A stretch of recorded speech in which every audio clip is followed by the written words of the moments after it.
I cannot recall one time I have seen Olivia Chow do actual work. And on top of that, the Defense Minister David McGuinty was asked a question by reporters, and to no shock at all, he knows nothing. Such as meeting NATO's defense spending targets and how he will justify that money. Now, Defense Minister David McGuinty was asked if he received one of these letters from Champagne and how he's reacting. Here's how he responded. I've just received that letter. I haven't had a chance to talk to my colleague, but I have been part of no discussions with respect to, for example, significant social services cuts at a federal level in order to achieve our defense priorities. We're moving forward. We have the numbers now to move forward and achieve our 2% target for NATO by March.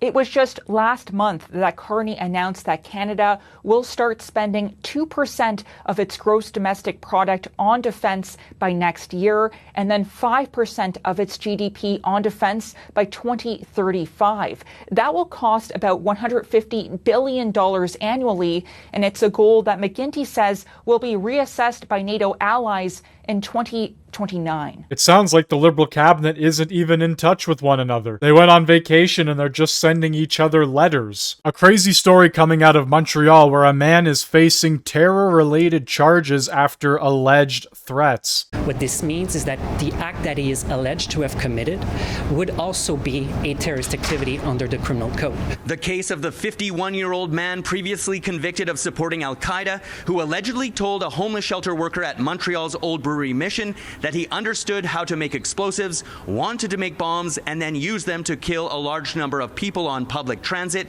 was back in court on Monday. Mohammed Abdullah Warsami was charged with uttering threats last month.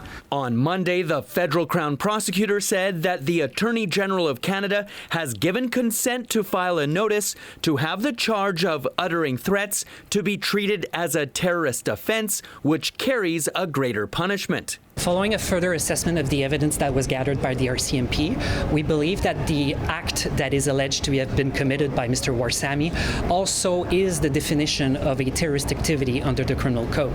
Therefore, we filed a notice under section 83.27 of the criminal code for a greater punishment for Mr. Warsami to be punished for a terrorist activity. Usually for uttering threats, the maximum penalty is 5 years, but since we allege that the act also constitutes a terrorist activity, the maximum offense is now life imprisonment. Well, a life sentence here in Canada doesn't actually mean a life sentence, and the fact that they were only going to give him 5 years initially, holy shit, our justice system is broken. And considering we got this report a few days ago about the over 17,000 people, I can only wonder how many more are just like this man here. And obviously the big news circulating right now, the FBI and DOJ coming out and saying that Epstein had no client list and did not take his own life. And everybody, including their grandmother, is calling this out as complete and utter bullshit. We also have this video here of Netanyahu to Trump nominating him for a Nobel Peace Prize. I want to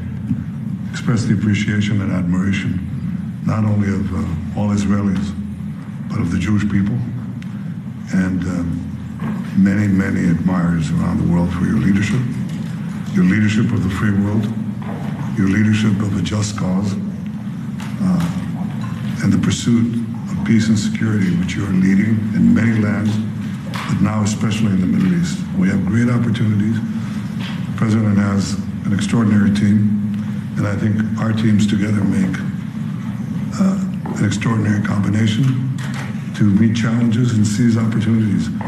But the President has already realized great opportunities. He forged the Abraham Accords. He's forging peace as we speak, in one country and one region after the other. So I want to present to you, Mr. President, the letter I sent to the Nobel Prize Committee. It's nominating you for the Peace Prize, which is well deserved, and you should get it. Thank you very much. This I didn't know. Wow. Thank you very much. Coming from you in particular, this is very meaningful. Thank you very much, baby. Thank you. Thank you for everything you're doing. So there you have it. A lot of big things going on. I typically try to keep this channel Canadian news specifically, but like I said, these two things are massive. Anyway, I'd like to know what you think down in the comment section below. Hit that like button, hit that sub button if you are new, and thank you very much for watching.